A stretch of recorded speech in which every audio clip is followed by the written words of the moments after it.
was a former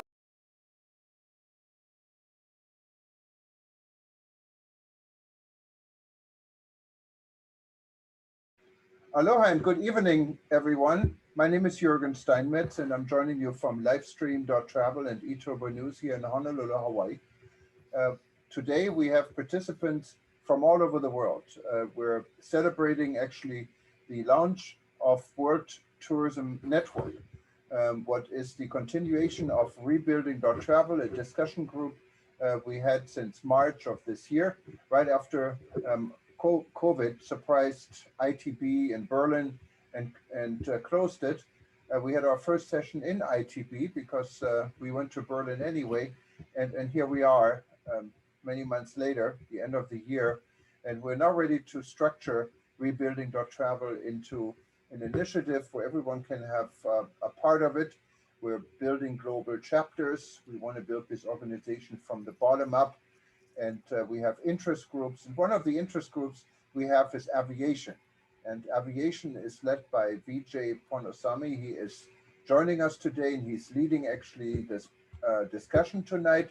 Vijay was a former VP for Etihad Airways. He's probably one of the most knowledgeable people I know in the aviation industry, and he's joining us from Singapore tonight. And it's his discussion, it's his group, and he will introduce himself and his panel. Good evening, Vijay, or good afternoon for you. Thank you very much, Jürgen. Greetings to everyone, and welcome to WTN's Aviation Group's inaugural panel series entitled Plane Talk, for 60 minutes of candid discussions on the aviation challenges. And today, we will be dealing with COVID-19 and the environment. My name is Vijay Ponusamy, and I invite you to fasten your seatbelts and welcome our panelists. Professor Jeffrey Lippman, President of SunX Malta and former IATA Executive Director, UNWTO Assistant Secretary General, and first WTTC President. Ms. Adefunke Adeyemi, IATA's Regional Director, Advocacy and Strategic Relations, Africa, and Dr. Susan Becken, Professor of Sustainable Tourism at Griffith University in Australia, and a member of the Air New Zealand Sustainability Advisory Panel. I will offer some brief opening remarks before interacting with our distinguished panelists and address some of the questions you posed before giving some closing remarks. Ladies and gentlemen, airlines survived and thrived by being the arteries of an interconnected and thriving world, and by being the wings of booming global tourism and trade. In 2019, travel and tourism contributed, according to WTTC, to $8.9 trillion to global GDP and 330 million jobs worldwide. The airline industry's net profit in 2019 was $26.4 billion, and last December, IATA's 2020 forecast was that the global airline industry will produce a net profit of $29.3 billion and mark its 11th consecutive profitable year. Airlines invested billions in next generation aircraft and technology, in recruiting and training personnel to meet and stimulate an ever increasing demand for air travel.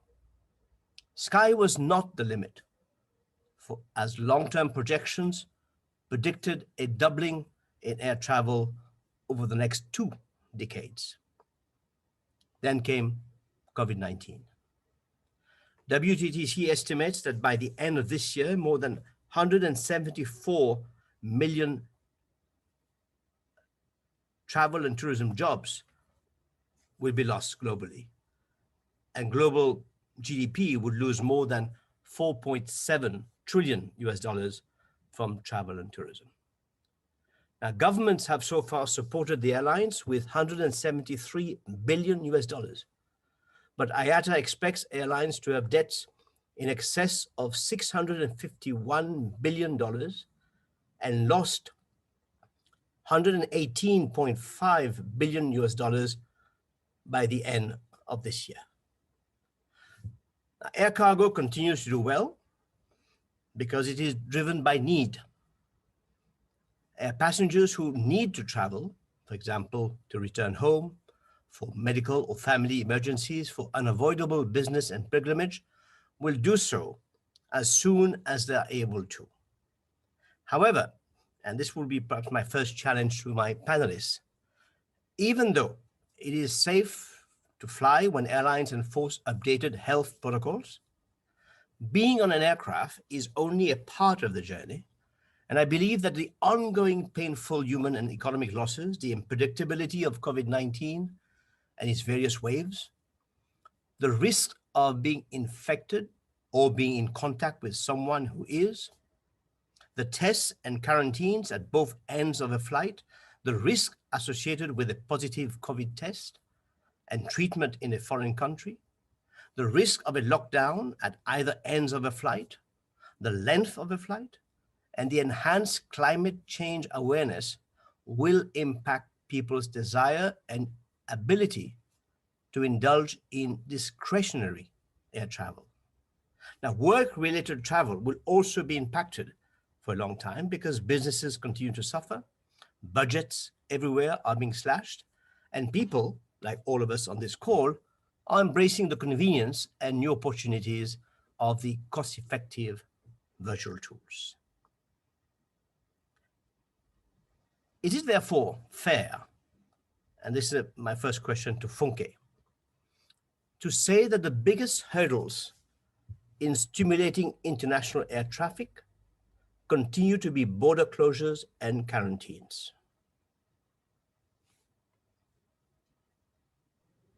Thank you very much, Vijay. It's a pleasure to be here on this inaugural aviation session of the WTN.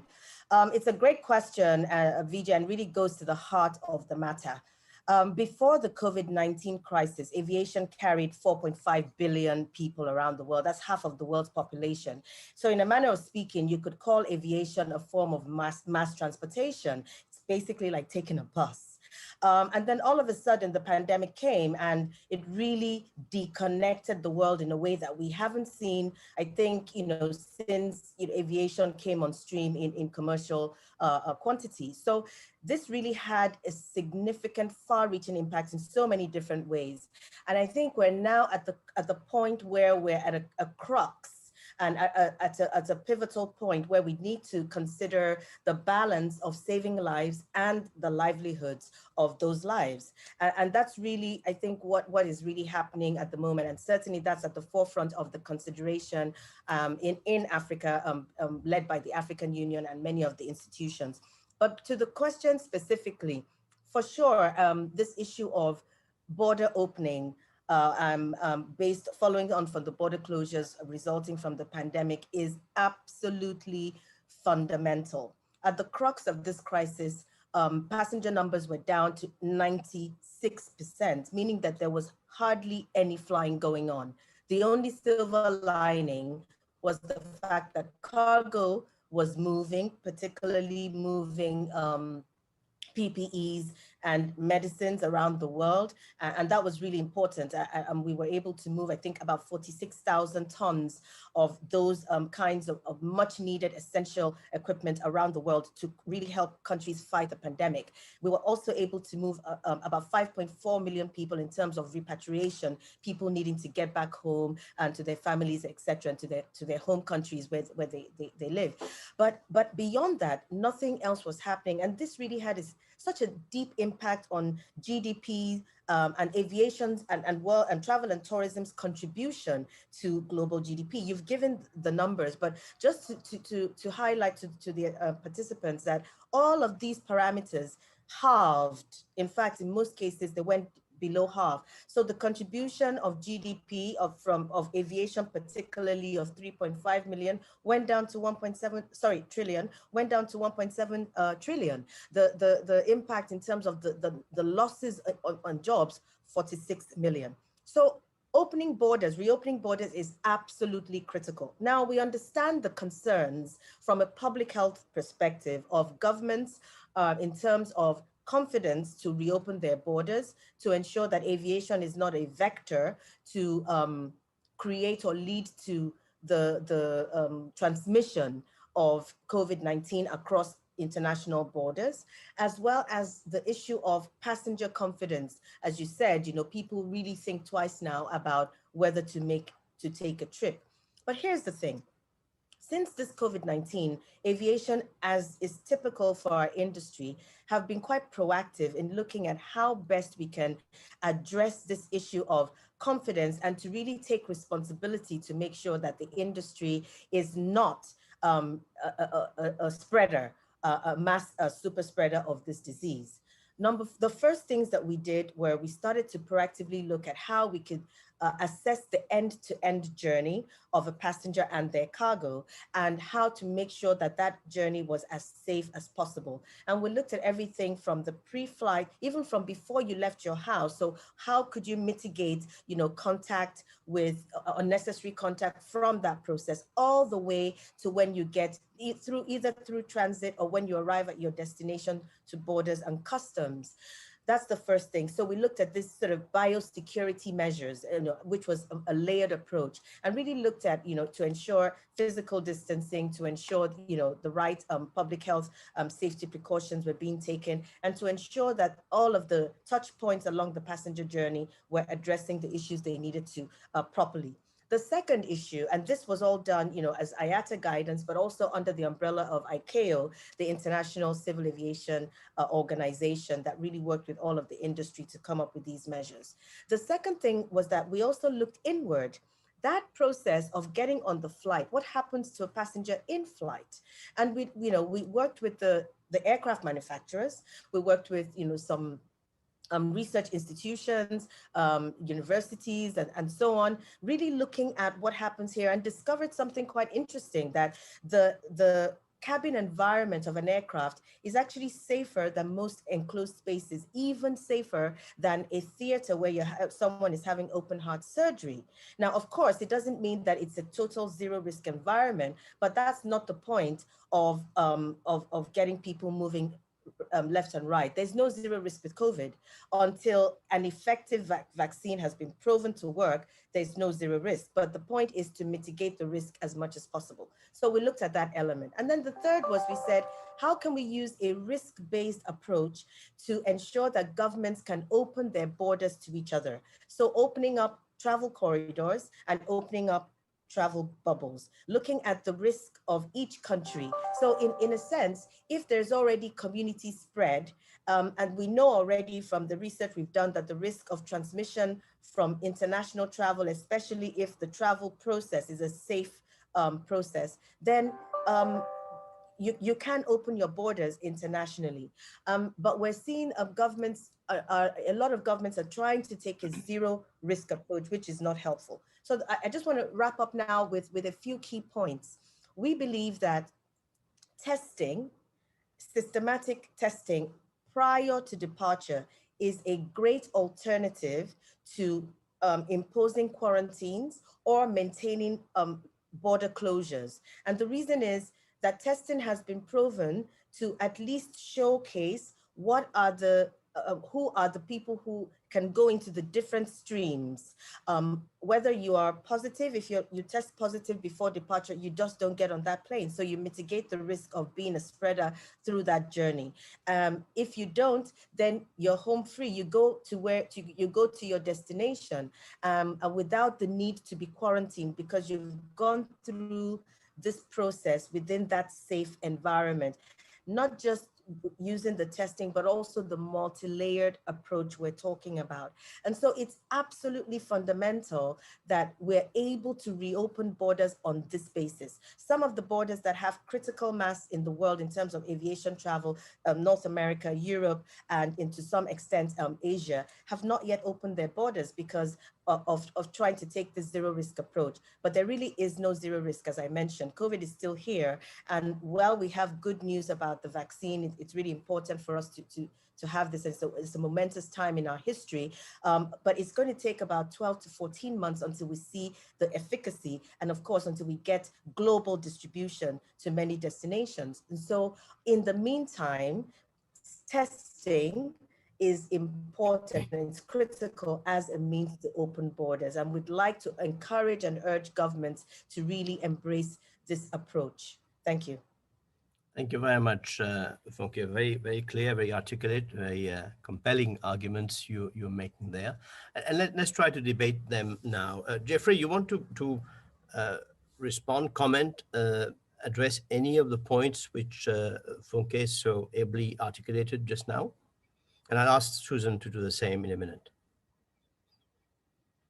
Jeffrey, if you unmute yourself, that would. Thank you. Yes, thanks, Vijay, and thank you, Funke. I felt the arguments that Funke made were, and she made them very, very clearly and very, very well, were the arguments that I might have made myself if I were working for IATA once more. What Funke didn't deal with, and I think many of us involved in the industry who want to be positive about the future and want to advocate our position, we tend to gloss over some fundamentals which come before the question. COVID-19 kills people.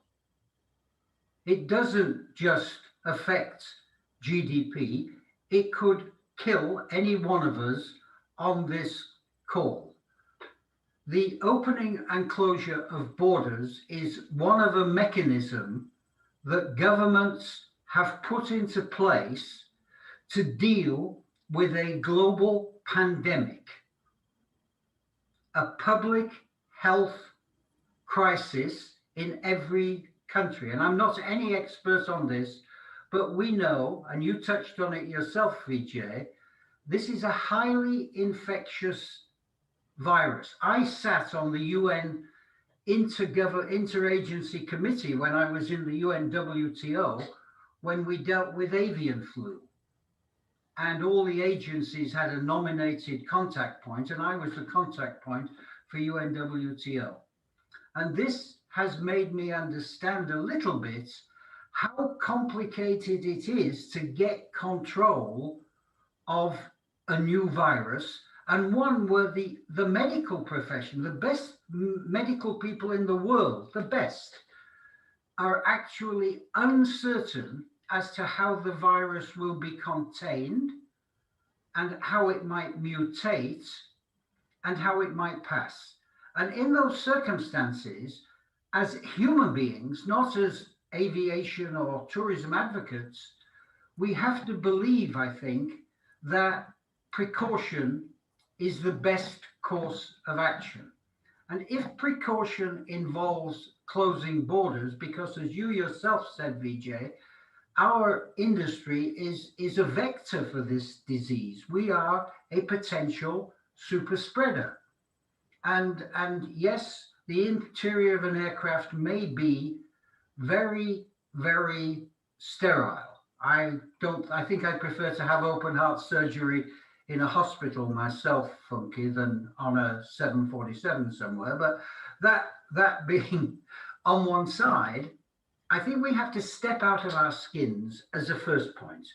And we have to say that whatever governments do in order to control and stop this virus from spreading, including testing, including contact tracing, including a safe and well distributed and scaled vaccine, assume 2 years for that to get out around the world, whatever they do, as a sector, we have to simply go along with it. Yes, we'd like it to be nice bubbles, nice corridors, safe transit through airports, it's going to take some time to put all that in place. And in the meantime, the virus is doing things which the medical people are only learning about as it does things. So I don't want to sort of go on with a prepared speech. I think we have to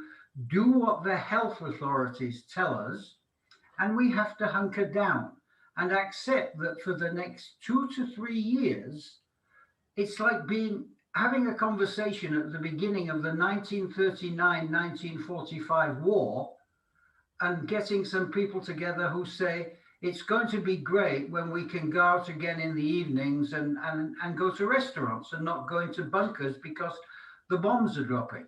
At this moment, we are in 1940.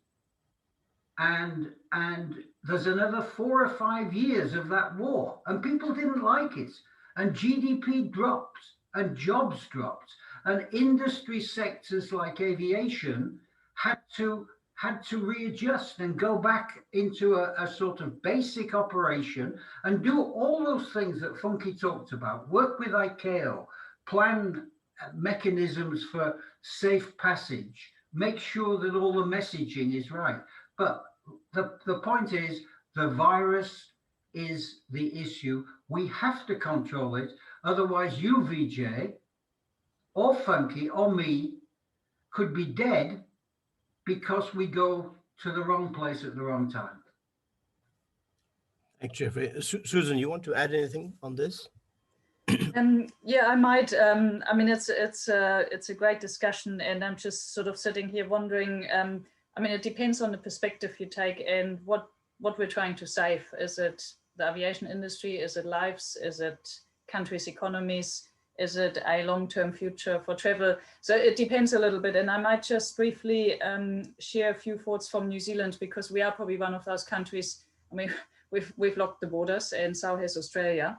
And you mentioned earlier, Richard, this idea of discretionary air travel. And what I find really interesting, and in fact, the whole country here has established a Tourism Futures Task Force, and Air New Zealand is involved in the discussions that really looks at what's the future we want. The question then is, we had a lot of problems before COVID, over tourism. There's now modeling being done to see was this actually the right level for the size of the country, because we didn't have enough workforce to serve tourists, etc. So we've been closed since March. Consumer expenditure has actually gone up since then. It has more than compensated the loss of international travelers, and that's the interesting thing. The question is, how many people, and that's how you started, Richard, how many people see international travel as essential from now on? People are reconnecting with the country. People are interestingly actually investing into holiday homes, which I think that's an interesting long-term trend, because you don't just buy a holiday home and then you sell it again. So people are almost shifting their mindset towards a little bit closer to home travel. And the same happens in Australia. So once the economy is open again, I will be interested to see how much traffic will there be across the Tasman Sea, which is obviously, it's a really busy corridor, lots of competition. But how many people will have essential travel? And there's lots of them. And you see it, we had a few flights going over, and people really happy to be reunited. Business, I myself have my office actually on the Gold Coast, and I'm sitting here. So I will definitely go, no matter what it costs. But how much discretionary travel is there that will be not happening for all the reasons that you said, plus people have shifted their behaviors. And I think that's what the airlines might have to grapple with, that there will be a contraction in demand, because people might have changed their views on what's actually really important travel and what's not. And there's implications, and they are not always bad for the economies that are concerned. There will be some that I think will be missing out. Island states, for example, we need to look after, but not all countries will necessarily be negatively affected. Thank you, Susan. Funke, you've basically heard two very interesting perspectives and concerns going forward. Yes. Can I ask you to maybe respond or give us your honest reaction to these concerns? Yeah, sure. I mean, I'll start with what Susan just said. You know, this idea that consumer behavior really will impact what the recovery for our industry will look like, whether for aviation alone or for the wider travel and tourism, as well as what countries are doing from taking into account the learnings that they have seen as a result of the COVID-19. So that's a very valid point. And in fact, we're forecasting that for the aviation industry, we won't see a meaningful or proper recovery to 2019 levels until, as late as 2024. So that's really something that's definitely going to impact and contract demand over the short term, over the next sort of 3-year horizon. Now, to what Prof. Jeffrey said, absolutely right. I mean, this is not something that we take lightly at all. The coronavirus is killing people, and the industry is being responsible with this very, very real reality facing us in terms of what we're doing. And that's why we are working not just with ICAO, but with the WHO. We've worked hand in hand with them on a joint task force to really see how we can address these concerns. So it's not a question of, one side against the other. It's a question of really taking a collaborative approach to address certain issues. And the WHO has said, while you're right that the way that the behavior of the virus is still evolving, and medical science is still learning about its behaviors and how it transmits, its mutations, etc. The WHO is also being clear-minded about certain issues. For example, the WHO does not recommend quarantine. And that's a very interesting point. So, we have the extreme of border closures. And of course, these are decisions that are also not taken lightly by governments because they also understand the impact. But then you have, where travel is permitted, people are still being quarantined even though they have proof that they have taken a negative, they've tested negative to the COVID-19 pandemic. And so it is also a disincentive to those who will travel. They won't travel. We've done a survey, on passengers. Will you travel if you're tested? 88% say yes.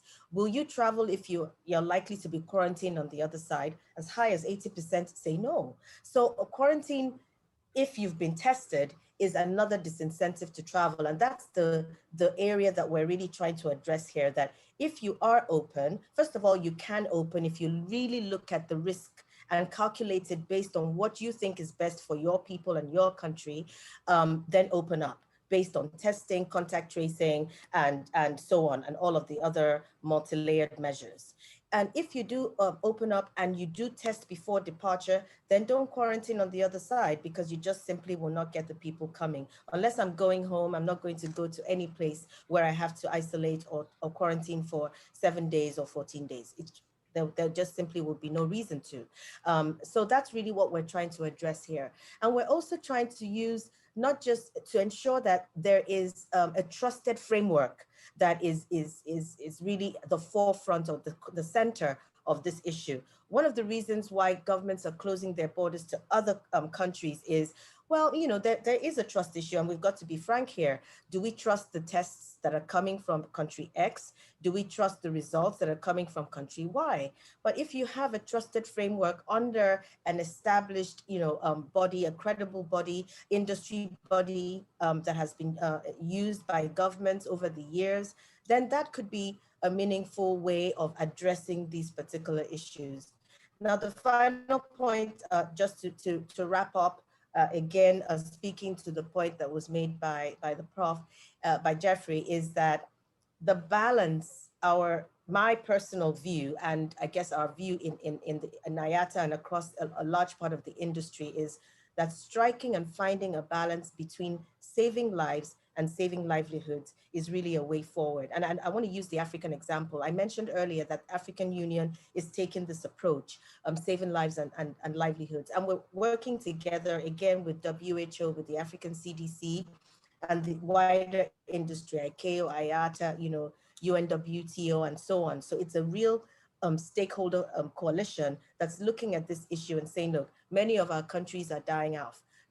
economically, people just simply cannot sustain themselves. Yes, it's true. The virus is there, and it is even, it's really a big risk for people. But so far, we haven't seen the high numbers that we've seen in other regions happening in many parts of Africa. Again, there's a debate about whether we're testing enough and so on. But there really is a real concern that if we're not able to reopen borders, that we really will create other challenges that might be even as grave as the COVID in themselves. For example, poverty and people actually dying out of hunger.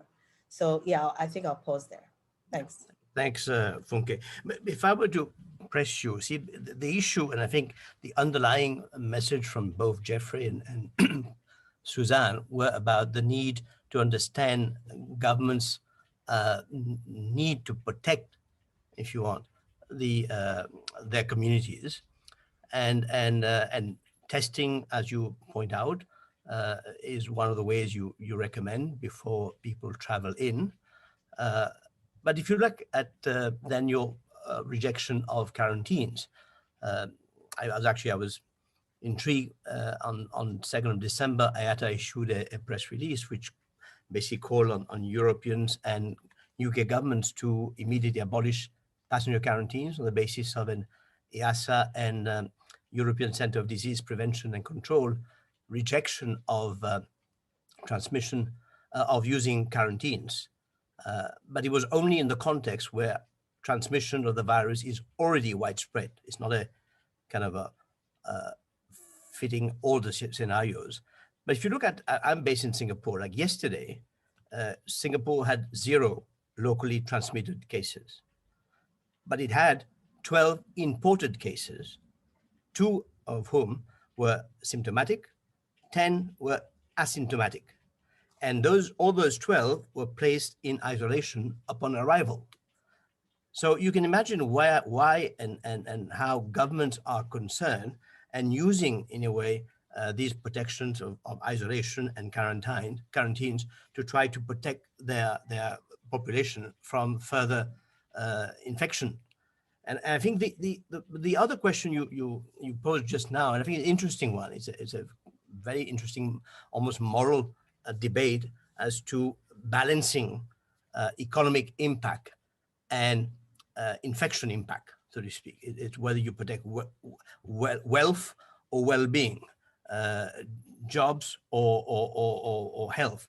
And in that, I'm going to quote you something which and I'd like to get the panel's response on that.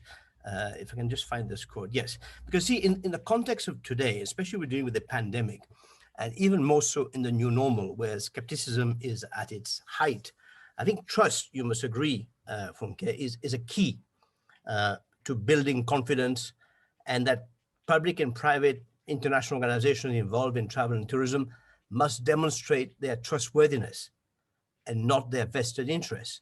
Now, I'll give you a quote, actually 2 quotes from the UNWTO Secretary General, who called, and I quote, "finding the right balance between public health concerns and supporting a sector upon which millions of people depend," end of quote.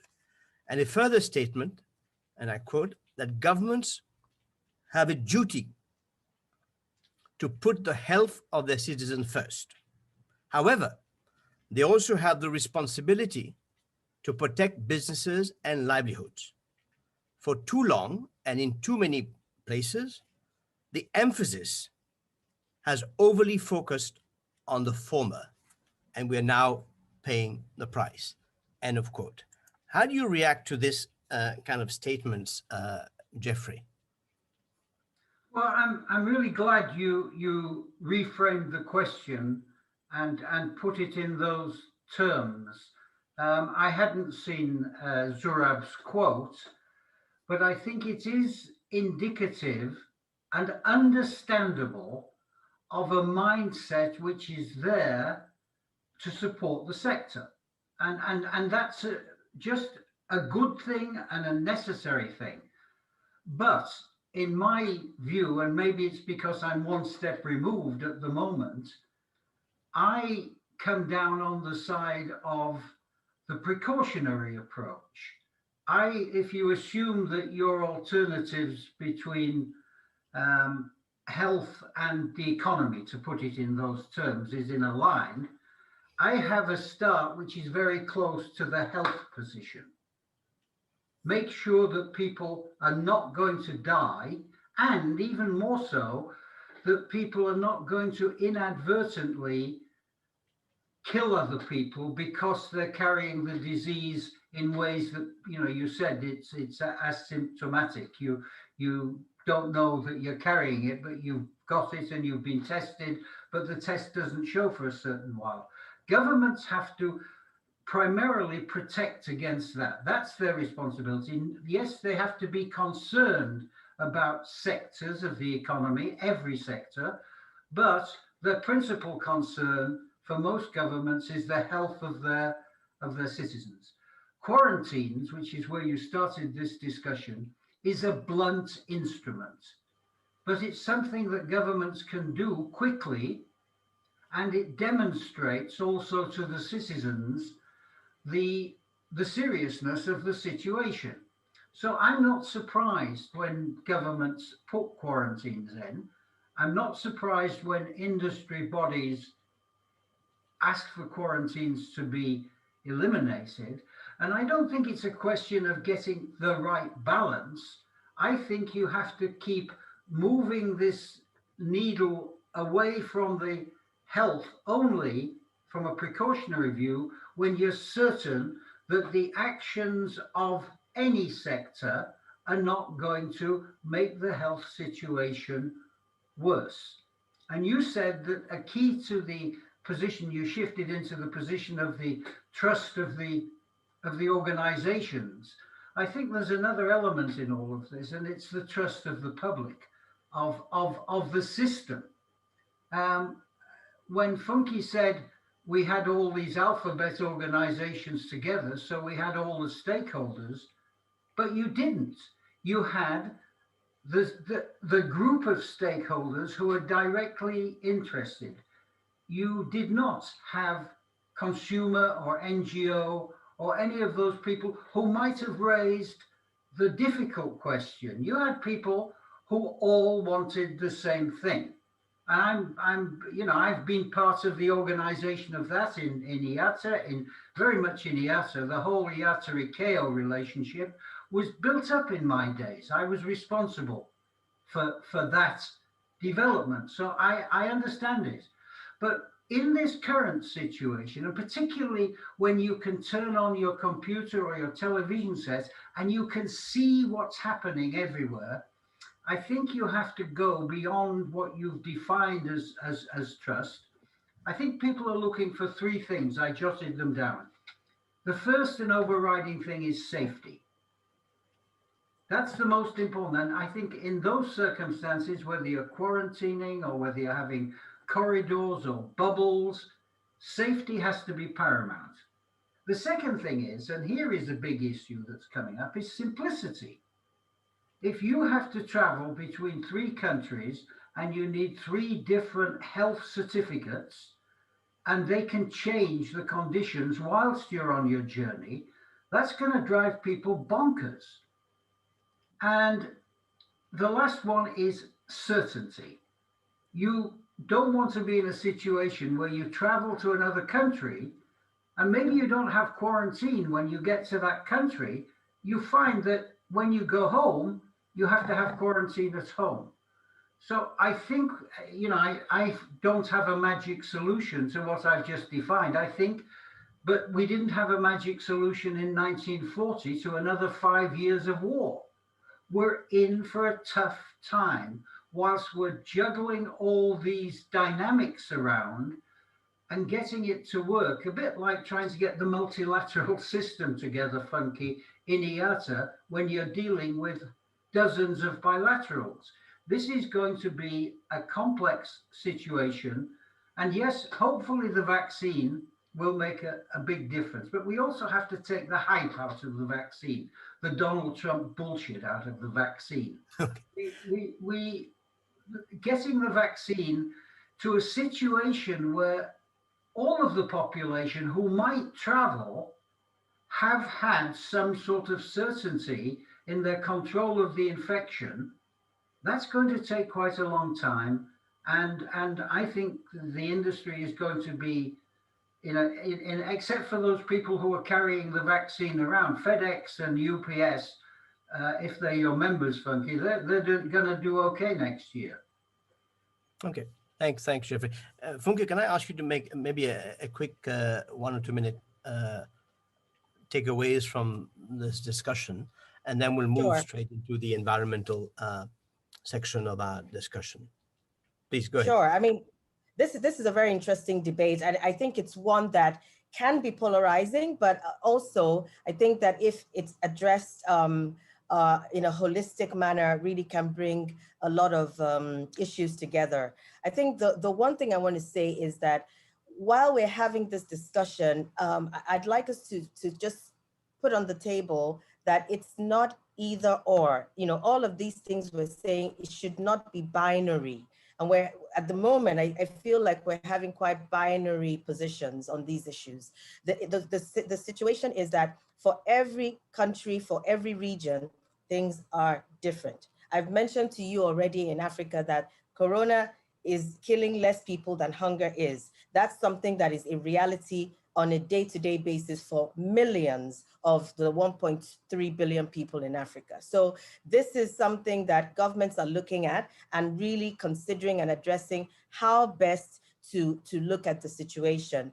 I think, Jeffrey made a point about risk assessment, and I think that's really where I want to end my comments on this.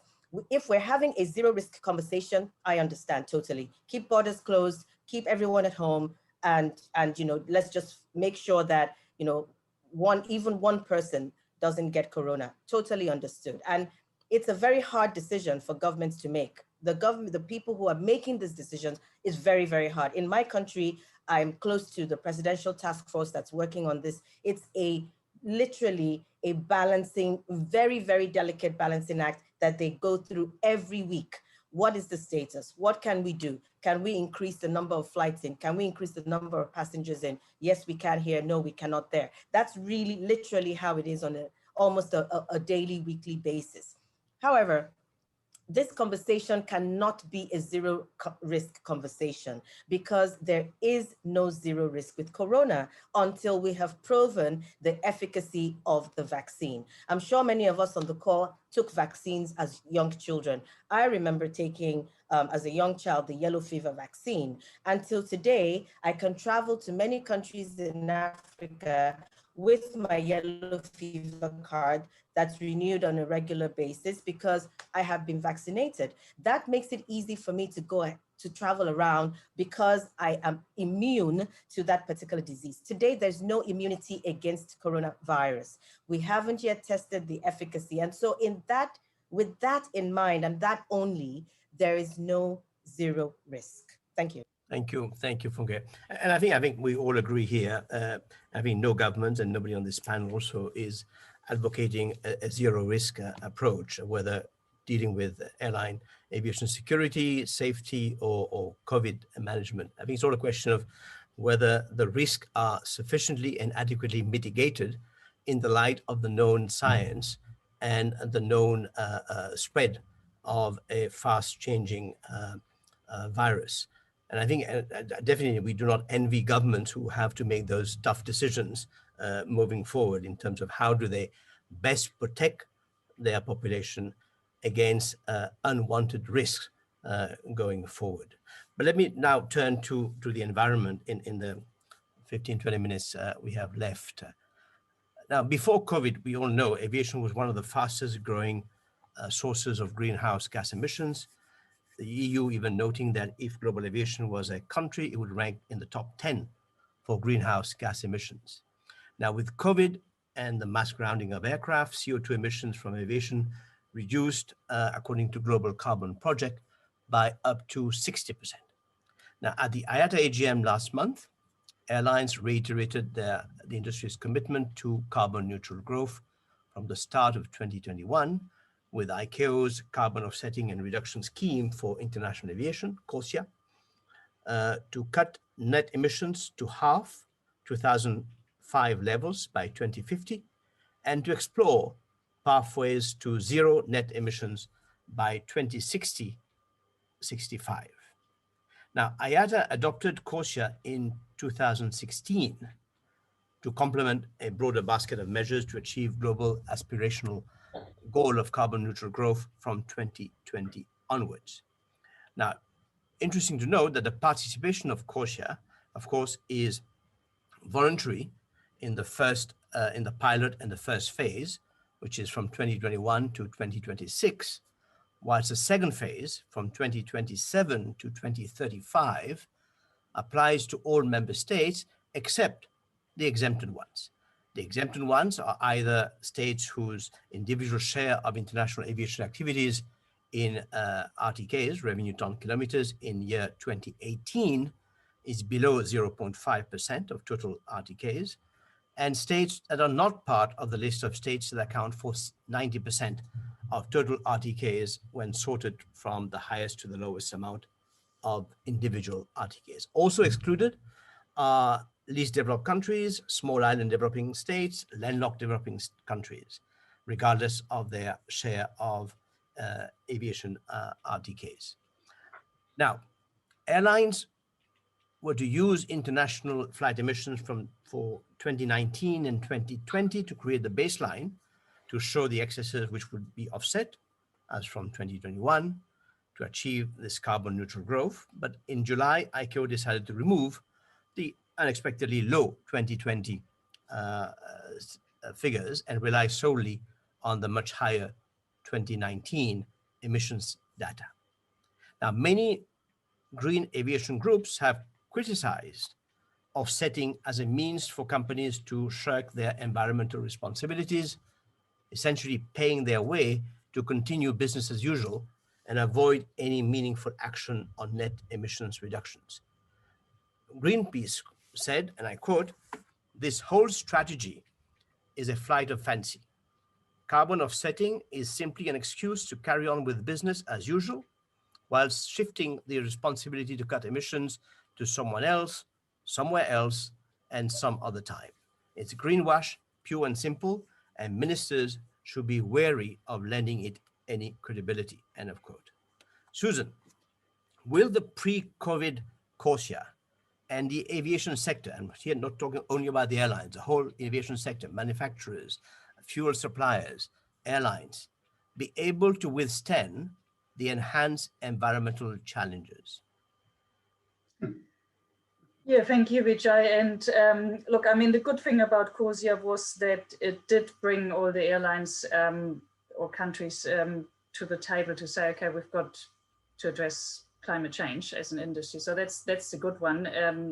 On the other hand, I mean, it's not just Greenpeace, but just last week, the UNEP emission gap report came out and quite clearly stating that essentially the same point that you just read from Greenpeace, that CORSIA is completely inadequate. It does not lead to any reductions. And so in some ways, and you want a candid discussion here, I think it's probably dead before it starts. And I think what the progressive airlines are doing, and there's quite a group of them, they are really starting to push much harder on the real decarbonization of the industry. And so the World Resource Institute will bring out a science-based target approach for airlines that will come out in February. And that will provide a clear pathway for airlines to reduce emissions, essentially not net, but zero by 2050, because the net is an accounting construct. You can only have a net if someone else says your credit. If everyone else has reduced, there's no credits left to buy. So there's only zero at that point. So I think some airlines are pushing ahead. Some countries are co-investing, like some Scandinavian countries who work with the airlines. And I think that will in some way supersede CORSIA. And there might remain a voluntary carbon offsetting market, which is great. Great for those people who feel they want to make a donation and contribution. I can see that continue alongside some of the other sort of fastening pace. Thank you very much. Funke? Yeah, thanks, Vijay. I think it's a great point that I've just heard, in terms of the initiatives that are taking place and this, working towards science-based metrics for the airlines in terms of CO2 reduction. I just wanted to remind us, though, of what the aviation sector set out to do back in 2007 and what it's all premised upon. First of all, it was a proactive target setting, very ambitious target setting done by the aviation industry, and in 2007, when there was really a lot of attention on the aviation's impact on carbon. On carbon emissions, on greenhouse gases. And of course, when this whole debate began, we stepped up to the table and said, look, we've got to do something. We've got to take responsibility. Never mind that we were, not maybe the highest on the list of emitters, but it didn't matter.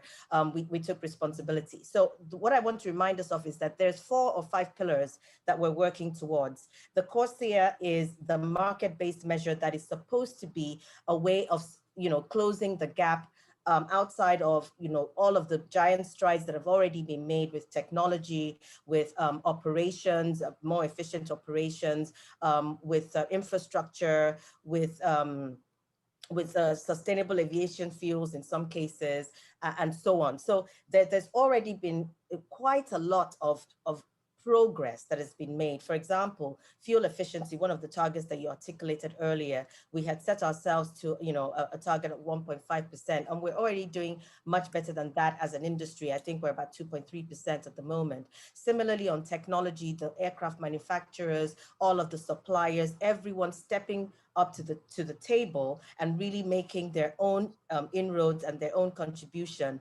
using different kinds of materials for manufacturing. Is not just about the engines, it's also what comes with an aircraft. How is an aircraft operated, the systems, how much paper do you put on it, how do you change what you use for serving the food. So many things, and not just the airlines themselves, but the whole ecosystem, green airports, waste management, and so on. So this is what, just a reminder that we started with this global market-based measure that evolved into CORSIA. And the importance of CORSIA is that it is a global measure so that we can avoid a multiplicity of regional schemes, which will, create quite a lot of chaos, confusion in some cases, and distort the market. And that's the reason why, under the umbrella of ICAO, the market-based measure came up. Now, of course, I understand that some regions are far advanced and really are quite active and proactive even in terms of addressing this critical issue, and are making a lot of great strides, like Europe, and that is to be commended. I believe that we are all working together to try to achieve the same goals, and I think that's really how we need to continue to think about this issue. Just a final point on what's been happening since the COVID hit. We've seen, we've had to address quite a number of concerns. One is that, even with the COVID, we maintain our focus, our laser focus on addressing our environmental challenges, and it is one of our 3 priorities for 2021. So environment is one of our 3 major priorities. So we maintain that. 2, we understand that it is something that is still forefront in the mind of the public. Going to something that Jeffrey had mentioned before, when we're talking about COVID, the public perception is still very important on this issue. It's not just the perception, but the fact that they see that we are doing a lot about this, and not just paying lip service to the issue.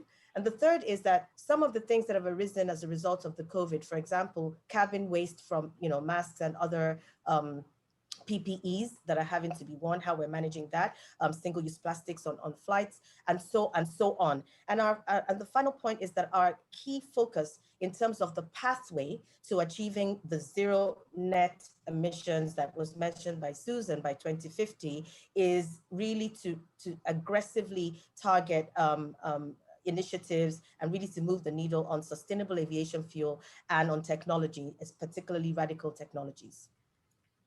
Thanks. Thank you very much, Funke.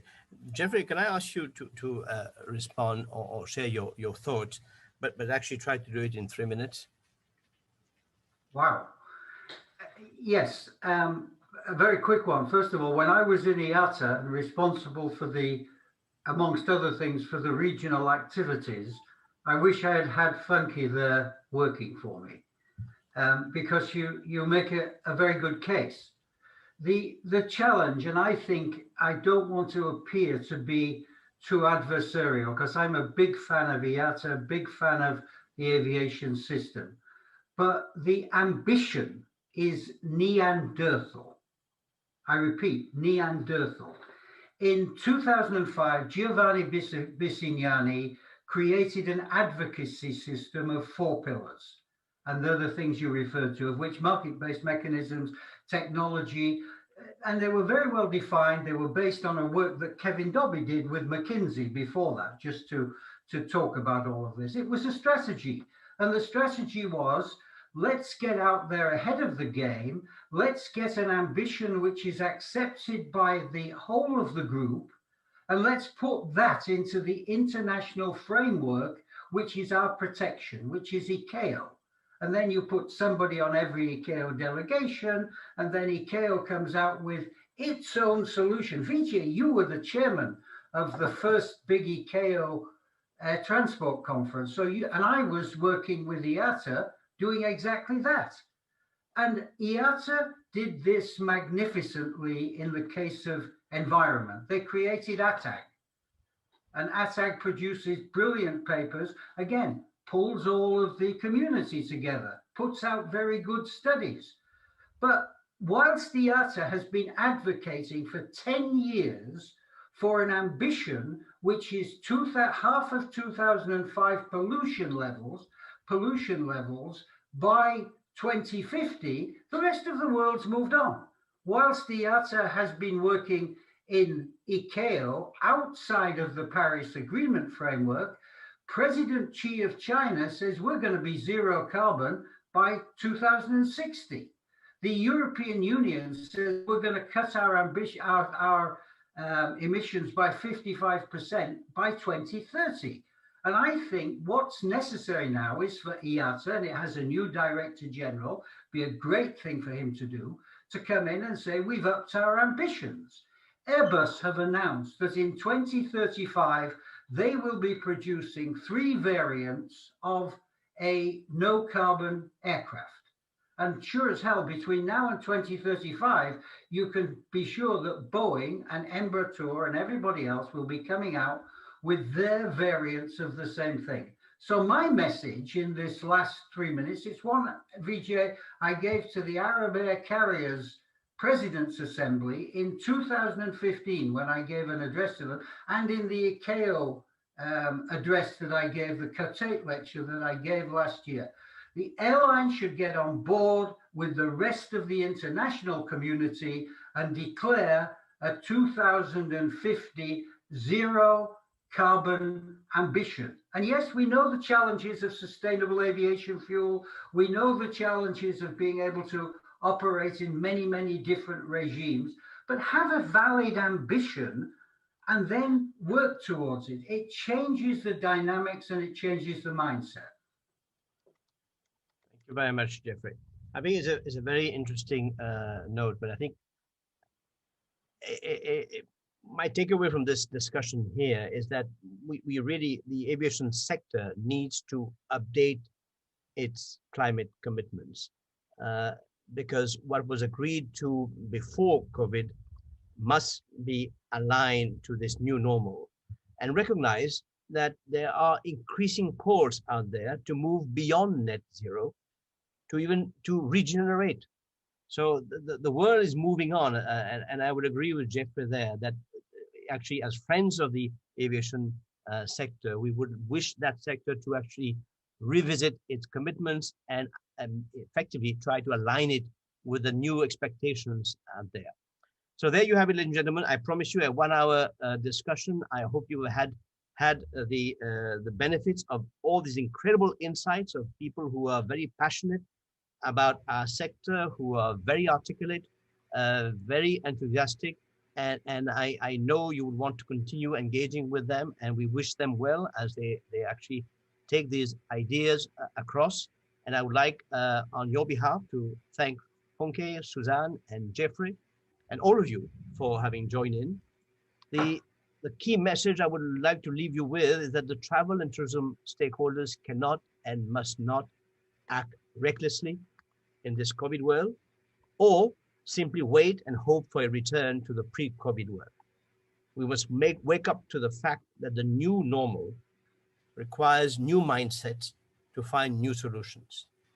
Beyond innovation and digitalization, there's an ever-growing need to create a safe, secure, and more socially, environmentally, and economically sustainable travel and tourism model, which is driven by values.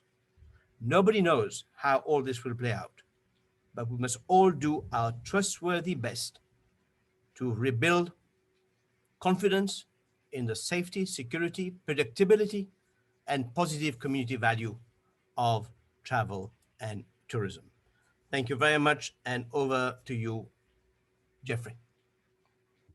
Jürgen. You mean Thomas, don't you? Yeah. It doesn't. Thank you very much, guys. So this was absolutely excellent, and I really wanted to thank all of you for participating, especially VJ, who's been working on it hard, and I'm looking forward to working with you, VJ, and the Aviation Interest Group more.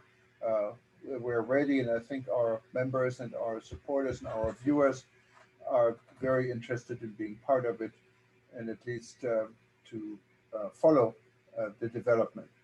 I wanted also to remind everyone, tomorrow we have 3 sessions. Just go to wtn.travel, click on the blue lounge event banner, or on the red menu item WTN Lounge and Expo, and you can easily sign up.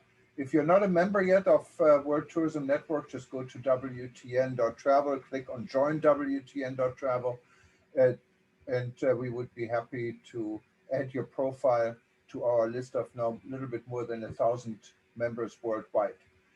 Thank you for listening. Thank you for watching us. And from all of us, good night from Hawaii.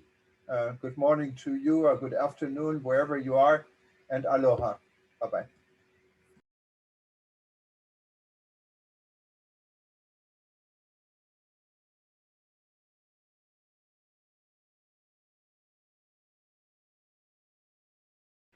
Aloha and good evening, everyone. My name is Jürgen Steinmetz, and I'm joining you from Livestream.travel and eTurbo News here in Honolulu, Hawaii. Today we have participants from all over the world.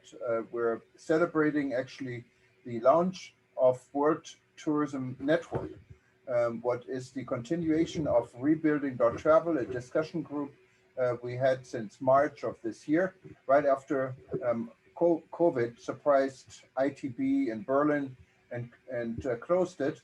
We had our first session in ITB because we went to Berlin anyway, and here we are many months later, the end of the year, and we're now ready to structure Rebuilding.travel into an initiative where everyone can have a part of it. We're building global chapters. We want to build this organization from the bottom up. And we have interest groups. And one of the interest groups we have is aviation. And aviation is led by Vijay Ponusamy. He is joining us today, and he's leading actually this discussion tonight. Vijay was a former VP for Etihad Airways. He's probably one of the most knowledgeable people I know in the aviation industry. And he's joining us from Singapore tonight. And it's his discussion, it's his group, and he will introduce himself and his panel. Good evening, Vijay, or good afternoon for you. Thank you very much, Jürgen. Greetings to everyone, and welcome to WTN's Aviation Group's inaugural panel series entitled Plane Talk, for 60 minutes of candid discussions on the aviation challenges. And today, we will be dealing with COVID-19 and the environment. My name is Vijay Ponusamy, and I invite you to fasten your seatbelts and welcome our panelists. Professor Jeffrey Lippman, President of SunX Malta and former IATA Executive Director, UNWTO Assistant Secretary General, and